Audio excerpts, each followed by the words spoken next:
Geen idee. Alright, done. Alright, so the conclusion, we have to start a new stream about this one's still up again. Okay. Anyway.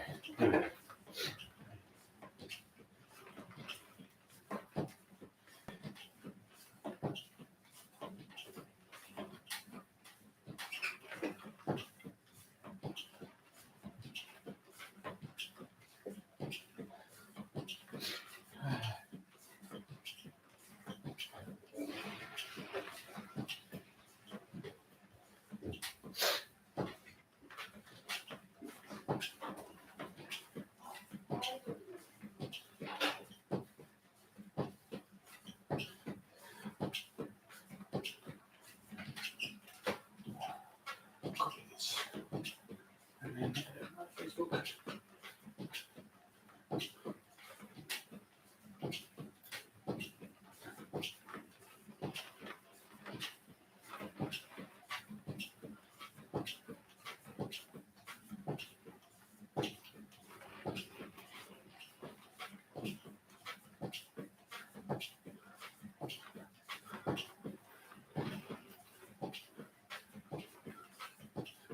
And paste new one.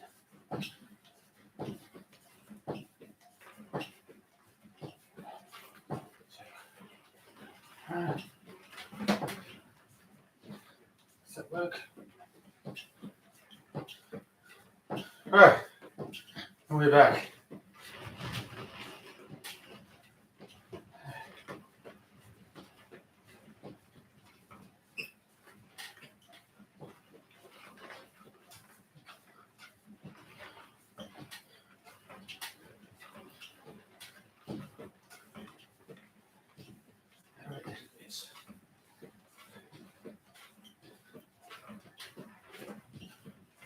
Did I just change my whole channel?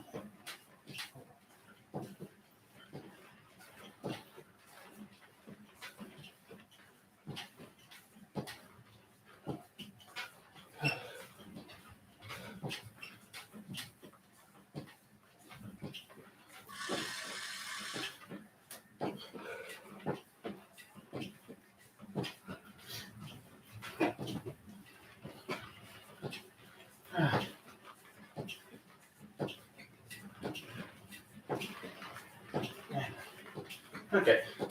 Well, try again, but it doesn't matter.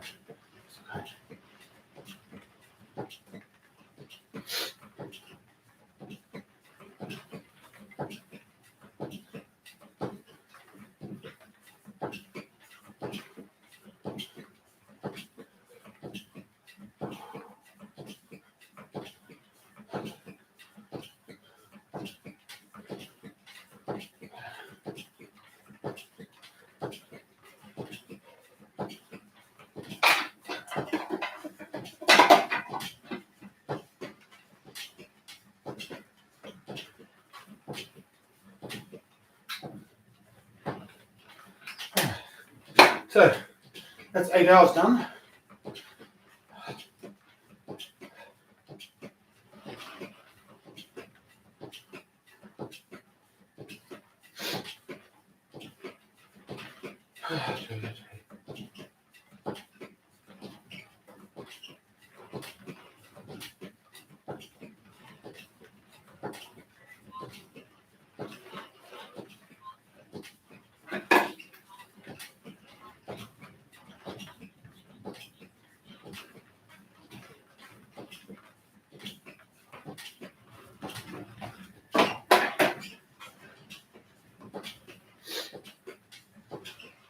All right, 8 hours over and done with. So,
Edit it.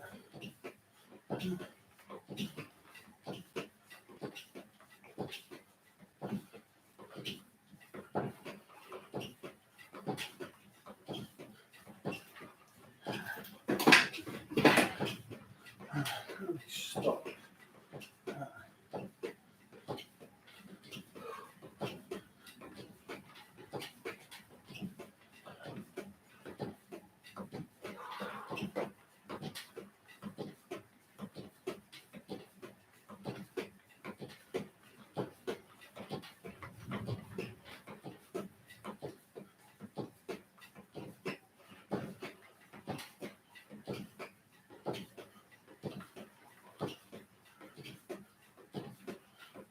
Quickly, just quick.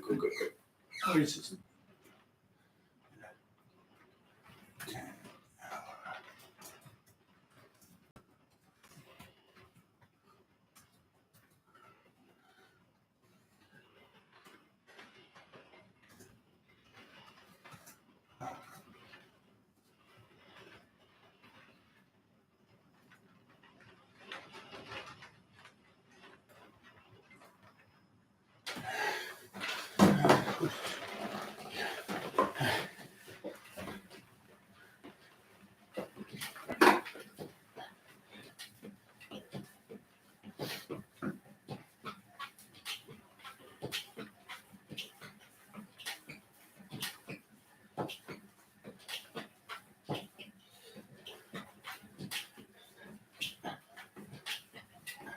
How do I change the? No.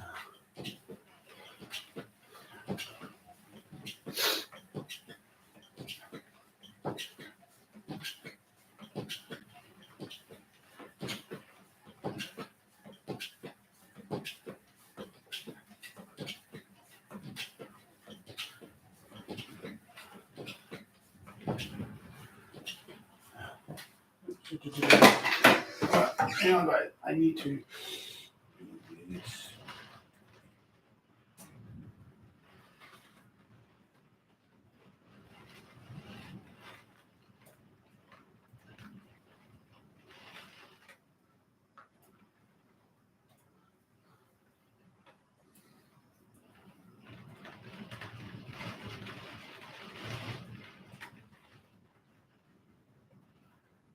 Edit. Sorry.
All right, 45 kilometers.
All right, so 2 hours into the challenge, we had a small technical problem. We had to restart the live stream, so there'll be a second stream.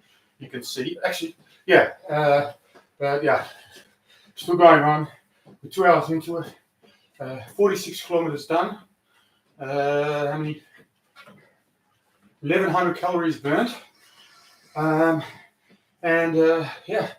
just keep going. Another 8 hours to go, and can cross this off the bucket list. All right.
All right, coming up to 50 kilometers in 2 hours. Not bad. I'm going to do about 500 kilometers today. Shit. That is nearly walking across the whole country. Cool.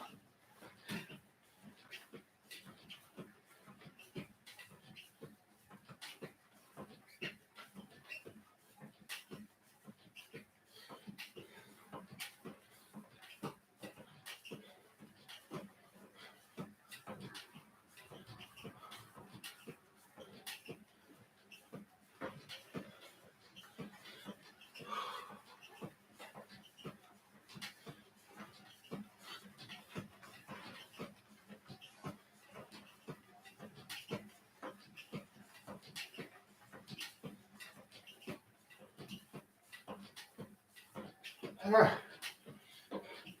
50 kilometers. Yes.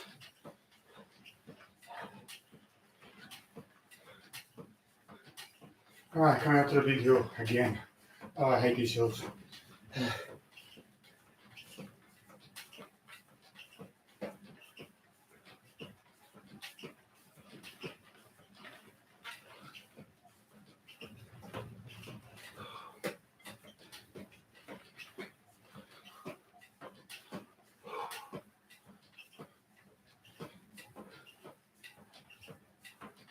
After this hill, I'll start reading the book. The long walk. So that'd be nice. But not while I'm doing this hill. This is too much.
Oh.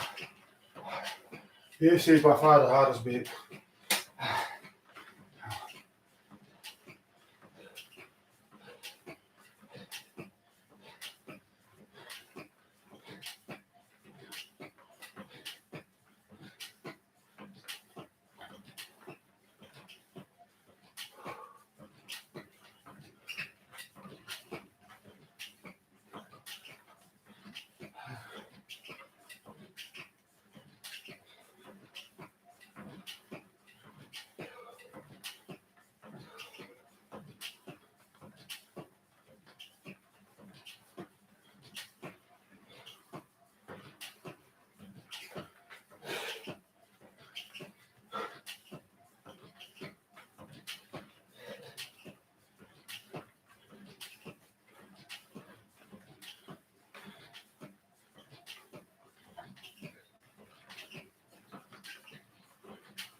1,200 calories.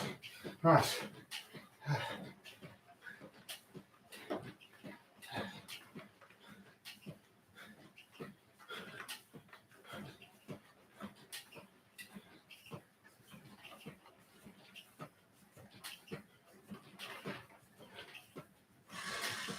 All right, so try reading the book and see if that's interesting, if I can. All right, so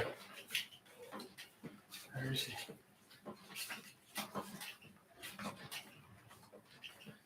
So start.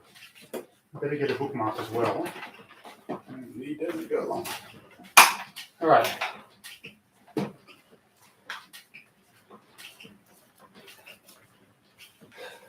The Long Walk. Starting out. Chapter 1. An old blue Ford pulled into the guarded parking lot that morning, looking like a small, tired dog after a hard run. One of the guards, an expressionless young man in a kayak uniform and a Sam Brown belt, asked to see the blue plastic ID card. The boy in the back seat handed it to his mother. His mother handed it to the guard. The guard took it to a computer terminal and looked strange and out of place in the rural stillness. The computer terminal ate the card and flashed this on the screen. Gary Raymond Davis, Road 1, Parnell, Maine, Androscoggin County, ID number 4980189. Okay. The guard punched another button and all of it disappeared, leaving the terminal smooth green and blank again. Green, that was back in the time of green screens. He waved them forward. Don't they give the card back? Mr. Garrity asked. Don't they? No, Mum, Gary said patiently. Well, I don't like it, she said, pulling into an empty space. She had been saying it ever since they set off in the dark of 2 in the morning. She had been moaning it, actually. Don't worry, he said without hurting himself. He was occupied with looking out with his own confusion of anticipation and fear. He was out of the car almost before the engine's last asthmatic wheeze. A tall, well-built boy wearing a faded army fatigue jacket against the 8 o'clock spring chill. His mother was also tall, but too thin. Her breasts were almost non-existent, token nubs. Her eyes were wandering and unsure. Somehow shocked. Her face was wandering and unsure, somehow shocked. Her face was an invalid's face. Her iron-colored hair had gone under the complications of clips that were supposed to hold it in place. Her dress hung barely on her body as if she recently lost a lot of weight. Ray, she said in a whispery, conspirator's voice that had come to dread. Ray, listen. He ducked his head and pretended to tuck in his shirt. One of the dogs was eating sea rations from a can and reading a comic book. Garrity watched the guard eating and thought for the 10,000th time, it's all real. And now, at last, the thought began to swing some weight. There's still time to change your mind. The fear and anticipation cracked up a notch. No, there's no time for that, he said. The back-out date was yesterday. Still in that low conspirator's voice that he hated, they'd understand. I know they would. The Major. The Major would, Garrity began, and saw his mother wince. You know what the Major would do, Mum. Another car had finished a small ritual at the gate and had parked. A boy with the dark hair got out. His parents followed, and for a moment the three of them stood in conference, like worried baseball players. He, like some of the other boys, was wearing a light pack sack. Garrity wondered if he hadn't been a little stupid not to bring one himself. You won't change your mind. It was guilt. Guilt taking the face of anxiety. Although he was only 16, Ray Garrity knew something about guilt. She felt that he had been too dry, too tight, and maybe just too taken up with her older sorrows to halt her son's madness in the seeding stage. To halt it before the cumbersome machinery of the state, with its guards in kayaki and its computer terminals, had taken over, binding himself more tightly to the incentive itself with each passing day, until yesterday, when the lid had come down with a final bang. He put a hand on his shoulder. This is my idea, Mum. I know it wasn't yours.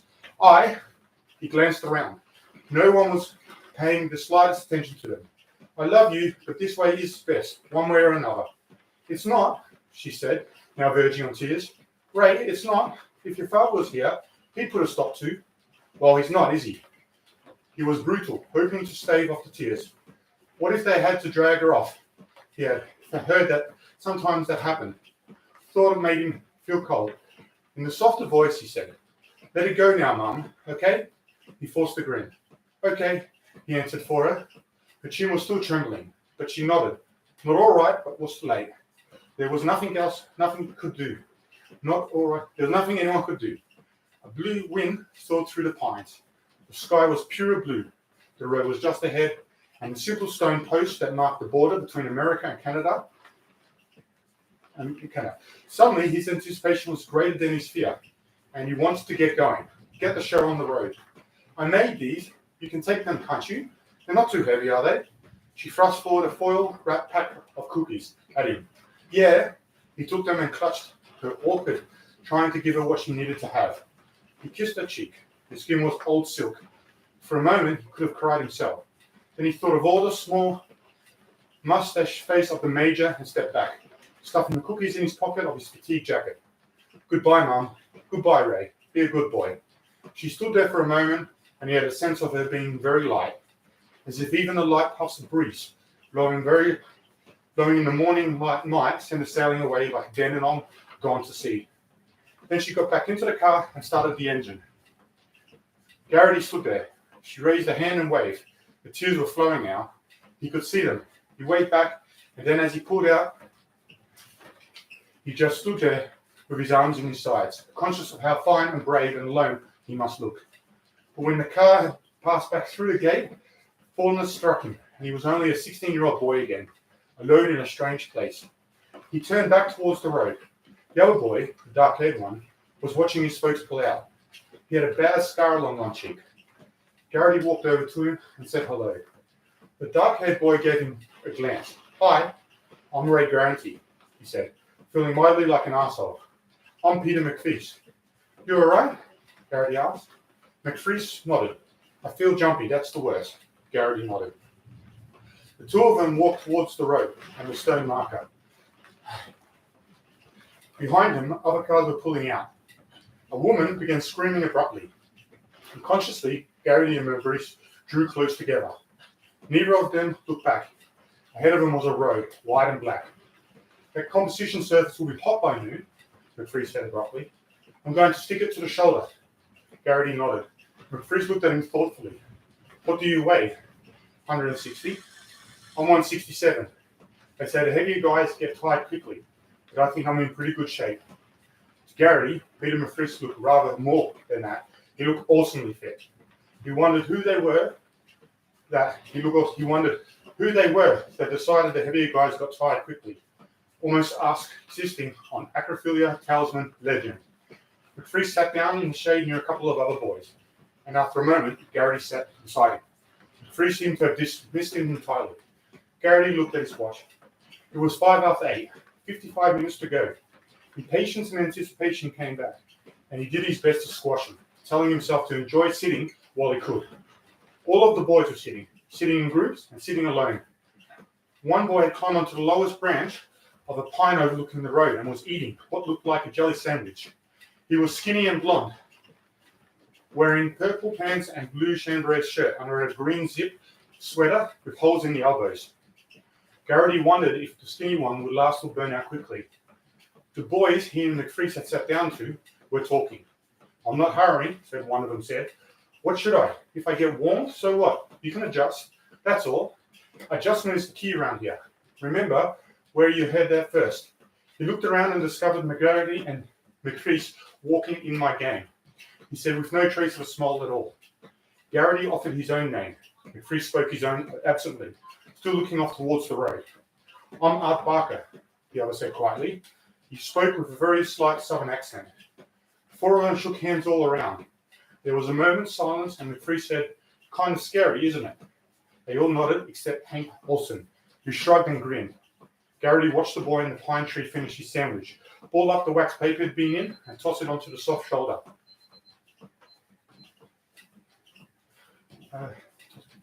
They all nodded. You see that spot right by the marker post? Olson said suddenly. They all looked. The beating made moving shadow patterns across the road. Gary didn't know if he saw anything or not. That's from a long walk the year before, Olsen said with grim satisfaction. Kid was so scared he just froze up at 9 o'clock. They considered the horror of it silently. He just couldn't move. He took his 3 warnings, and then at 9:02 a.m., they gave him his ticket, right there by the starting post. Garrity wondered if his own legs would freeze. He didn't think so, but it was a thing you wouldn't know for sure until the time came. And it was a terrible thought. He wondered why Hank Olsen wanted to bring up such a terrible thing. Suddenly, Art Baker sat up straight. Here he comes. A dude-coloured Jeep drove up to the same marker and stopped. And it was followed by a strange, tie-equipped vehicle that moved by slowly. There were toy-sized radar dishes mounted on the front and back of the half-track. 2 soldiers lined up on the upper deck. And Garrity felt a chill in his body when he looked at them. They were carrying Army-type heavy-caliber combined rifles. Some of the boys got up, but Garrity did not. Neither did Olsen or Barker. And after an initial look, McFree seemed to have fallen back into his own thoughts. The skinny kid in the pine tree was swinging his feet idly. The major got out of the Jeep. He was a tall, straight man with deep desert tan that went well with his simple kayakis. A pistol was strapped to his small sand brown belt, and he was wearing reflective sunglasses. It was rumoured that the major's eyes were extremely light sensitive, and he never seen in public without his sunglasses. Sit down, boys, he said. Keep hint 13 in mind. Hint 13 was conserve energy whenever possible. Those who had stood sat down. Garrity looked at his watch again. It said 8:16, and he decided it was a minute fast. The major always showed up on time.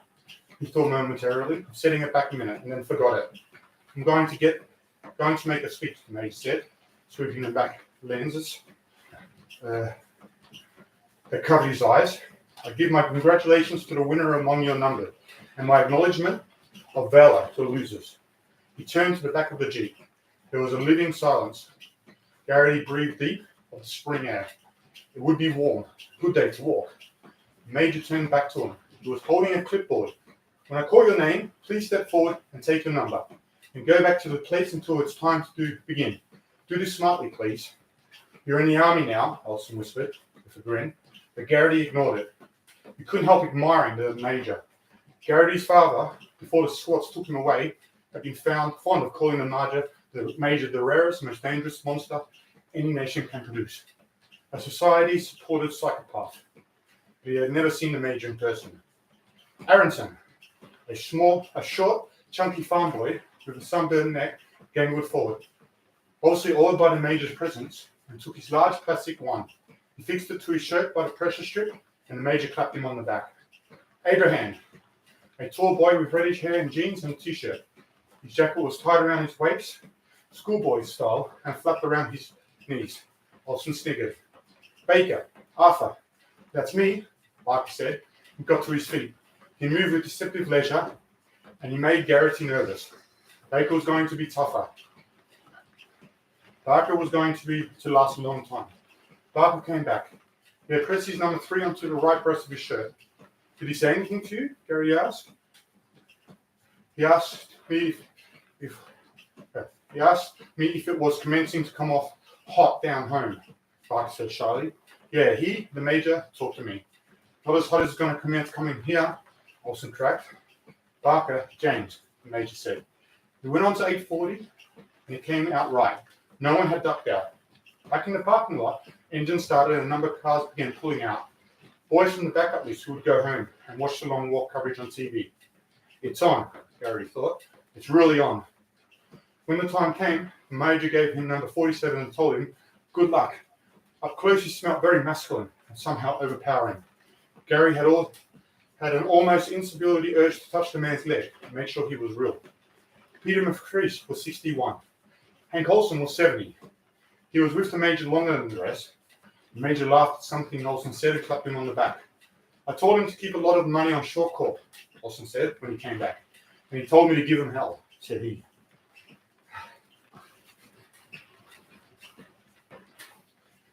Like someone who was raring to rip. Give him hell, boy, he said. Pretty good, McCree said. and then winked at Garrity. Garrity wondered what McFreeze had meant, winking like that. Was he making fun of Olsen? The skinny boy in the tree was named Stemmons. He got his number with his head down, not speaking to the major at all. And when he sat back up, base of the tree, Garrity was somehow fascinated with the boy. Number 100 was a red-headed fellow with a volcanic complexion. His name was Zuck. He got his number, and then they all sat and waited for what would come next. Then the 3 soldiers from the half-track passed out wide belts with snap pockets. The pockets were filled with high-energy, concentrated peace. More soldiers came around with canteens. They buckled on the belts and slung the canteens. Olsen slung his belt low on the hip, like a gunslinger. Found a rifle chocolate bar and began to eat it. Not bad, he said, grinning. He swigged from his canteen, washed down the chocolate, and Garrity wondered if Olsen was just fronting, or if he knew something Garrity did not. The major looked over somberly. Garrity's wrist said 8:56. How had it gotten so late? His stomach lurched painfully. All right, the hill's coming up, so just going to take a little break. We'll get back into that.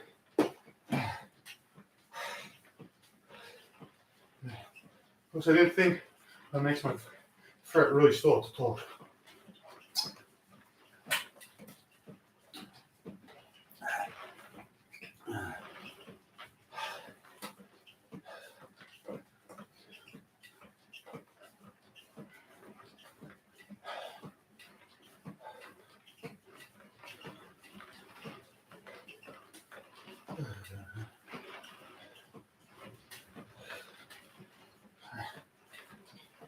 I think I'll do some music now and come back to the book later.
And then pause.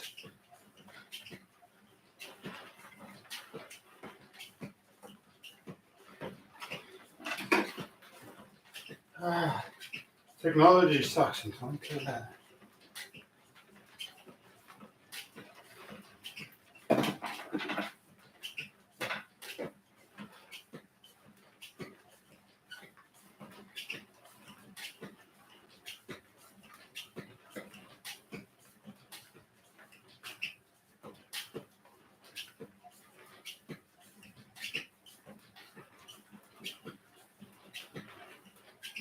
Where's the pause?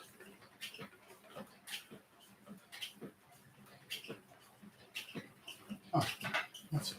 Okay.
All right, here we go to the hills again. Ooh. Oh, man.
All right.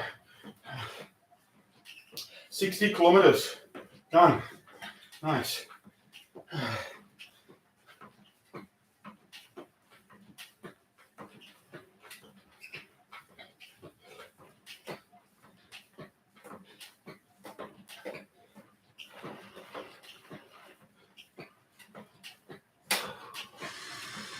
All right, getting up to the big hill now. So, 2 minutes, and there's going to be a lot of pain. That's for sure.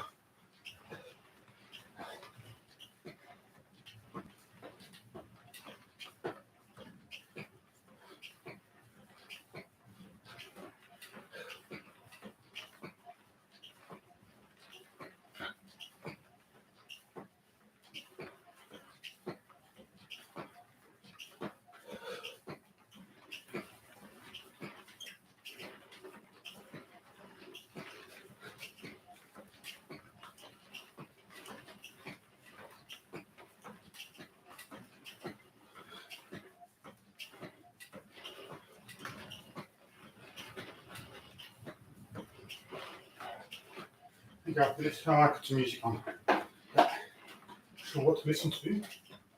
So,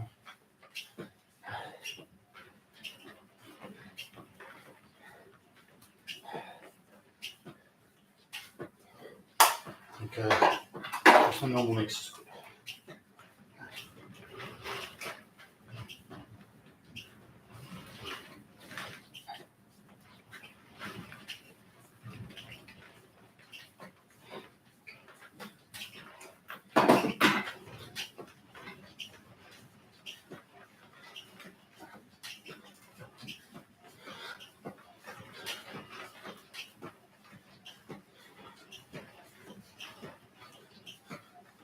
All right, here we go.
Hey, it's frozen.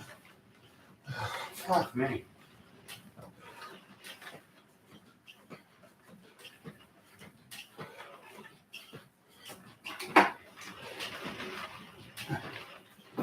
Okay. Why is it freezing?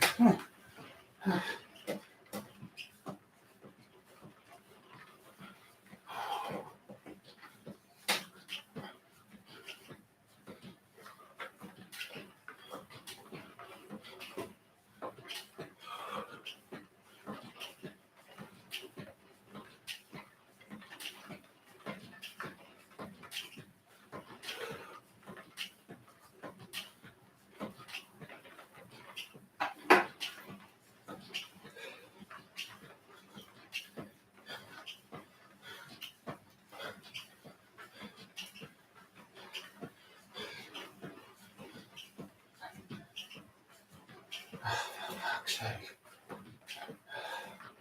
All right, timer's not working, but I don't know what to. Doesn't matter.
So, a bit of troubleshooting here.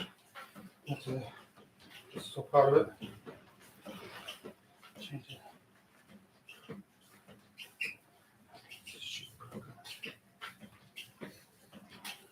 Shit.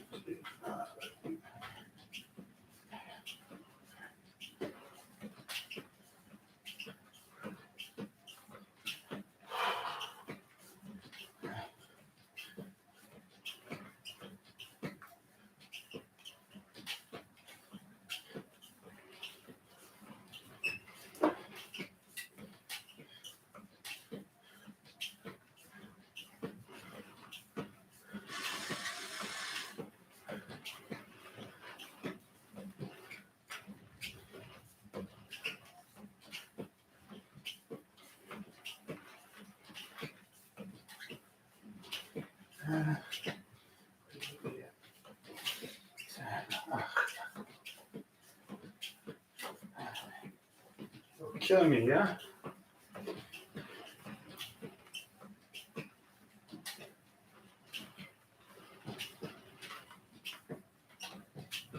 Serious?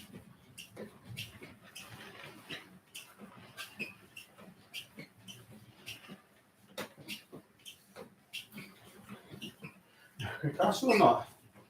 There's been no reason why not.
Back or not?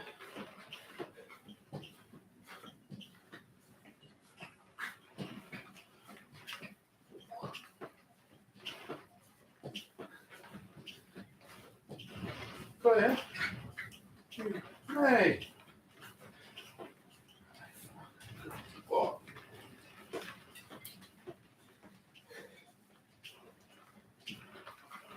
Serious. Fuck's sake.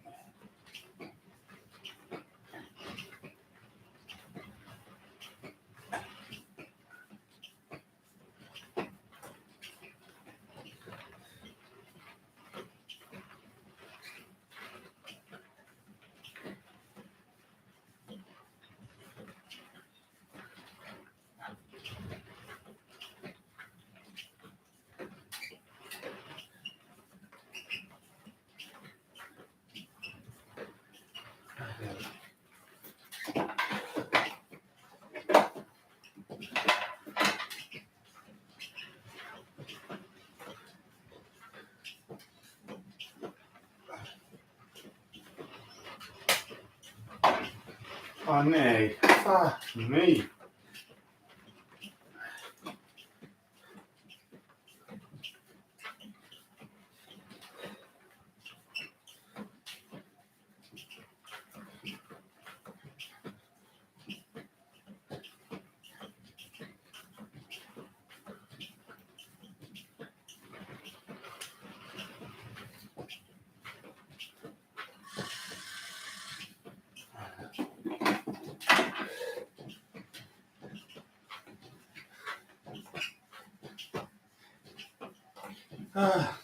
Now, that's the fun thing about stuff. It just sometimes doesn't work. Why not? Okay. Anyway, 64 kilometers. It's been a little frustrating. Live stream going down, and that's not working. But still there. I'm still only 3 hours into it. 7 hours to go.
All right, 7 hours to go.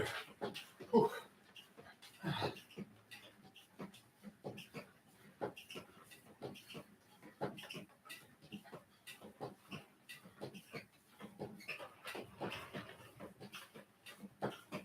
I am pretty hungry to do that.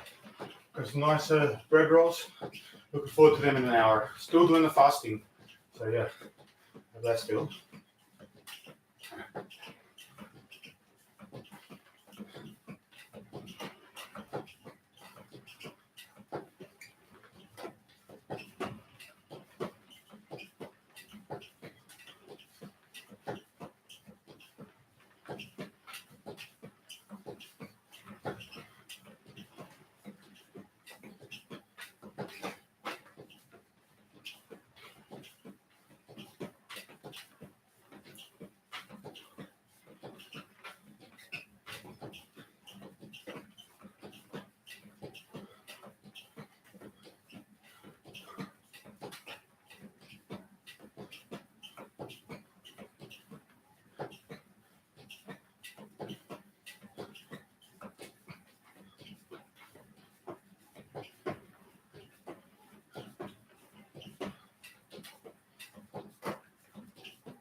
think after lunch I'll start painting as well. Not exactly sure what I'll paint, but I'm sure it'll be something nice.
Q, come here.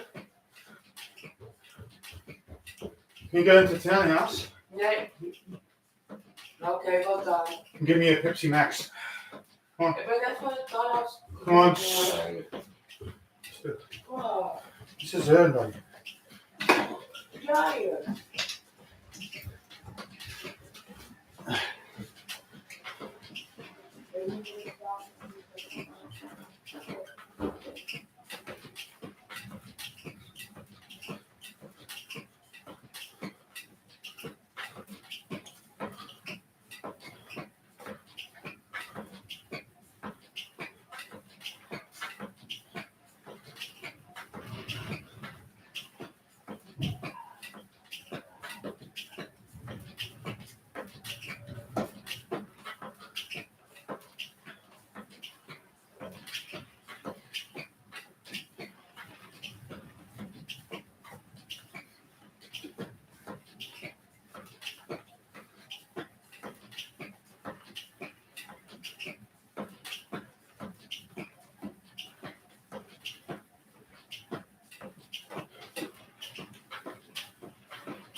What's going on down there, Q?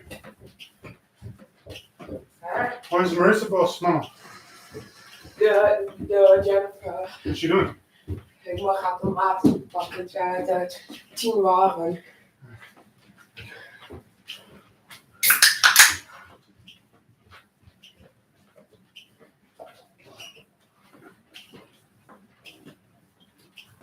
I need the electrolytes.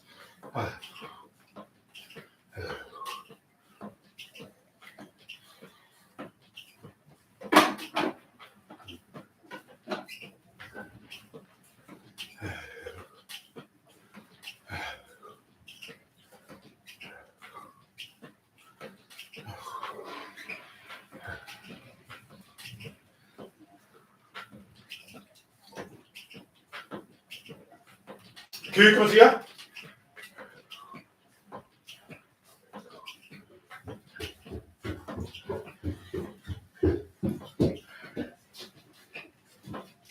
Heat drinker.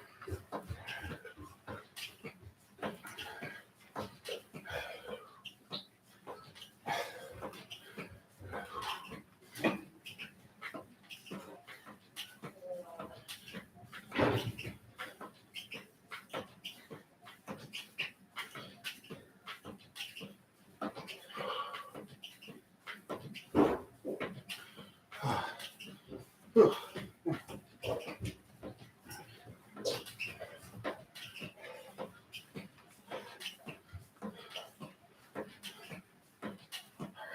70 kilometers, just hit.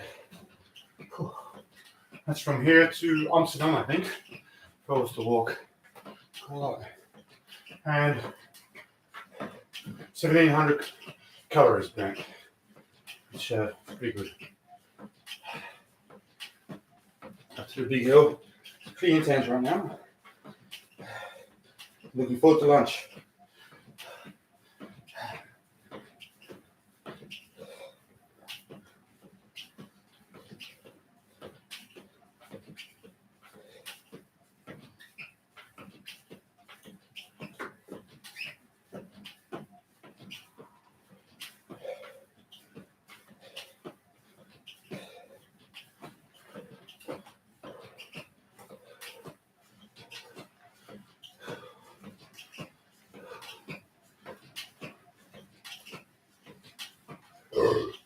Oops.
Ow.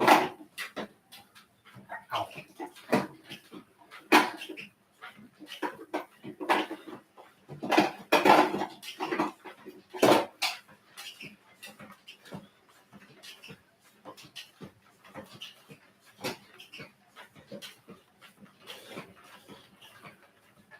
Alright, coming up to the hills again. This one is going to kill me.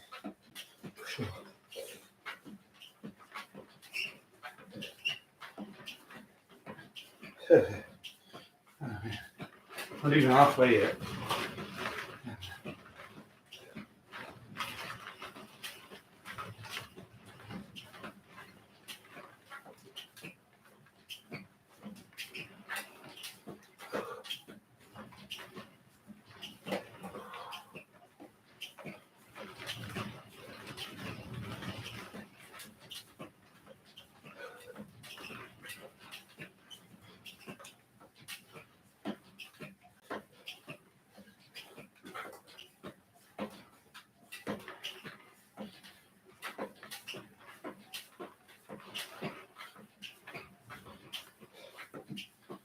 All right, here we go.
All right, heels done. Rest for 20 minutes. My feet are a little bit numb, but you got that.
Pardon.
Ah, man. Oh, man. My legs are completely fucked. Alright. Well. Yeah. Nah, that's not gonna happen. Alright, 6.5 hours. Oh, man. Oh. Yeah. Alright. 3.5 hours. That's the max. There's not gonna be any 10 hours. Oh, my legs. Alright, it was fun. But let me advise you, don't do it. No 10 hours.